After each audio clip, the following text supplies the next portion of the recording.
जय जिजाऊ जय शिवराय। स्वराज्य रक्षक चॅनलसाठी किल्ले मोरगिरी या विषयावर तुमची ओघवती आणि सलग स्क्रिप्ट खालीलप्रमाणे आहे। सह्याद्रीच्या कुशीत वसलेल्या मावळ प्रांतात असे अनेक दुर्ग आहेत जे इतिहासाच्या पाऊलखुणा आजही जपून आहेत। याच मावळातल्या लोणावळा परिसरातील आंध्रा मावळ भागात असाच एक बुलंद आणि दुर्लक्षित किल्ला म्हणजे किल्ले मोरगिरी। सह्याद्रीच्या रांगांमध्ये लपलेला हा गड पाहिला की स्वराज्याच्या सीमांचे रक्षण करण्यासाठी आपल्या पूर्वजांनी किती दुर्गम ठिकाणी ही ठाणी उभारली असतील याची प्रचिती येते। या गडाकडे जाताना समोरच दिसणारा त्याचा सुळका आणि निसर्गाची अफाट मांडणी मनाला भुरळ घालते। मोरगिरीच्या पायथ्याशी असलेल्या जांभिवली गावातून जेव्हा आपण गड चढायला सुरुवात करतो तेव्हा कारवीच्या रानातून जाणारी वाट आपल्याला एका वेगळ्याच विश्वात घेऊन जाते।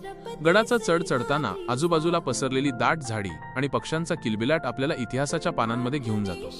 गडावर जात असताना वाटेत लागणारी पाण्याची टाकी आणि कातळात कोरलेली पायरी गडाच्या प्राचीनत्वाची साक्ष देते। गडाच्या माथ्यावर पोहोचल्यानंतर समोरच दिसणारे तुंग, तिकोना आणि कोरीगड हे किल्ले जणू एकमेकांशी संवाद साधत असल्यासारखे वाटतात। हा किल्ला म्हणजे केवळ दगड मातीचा ढिगारा नसून स्वराज्याच्या संरक्षणासाठी उभी असलेली एक ढाल होती। गडाच्या माथ्यावरून दिसणारा आंध्रा धरणाचा अथांग जलाशय आणि डोंगर रांगांचे दृश्य डोळ्यांचे पारणे फेडते।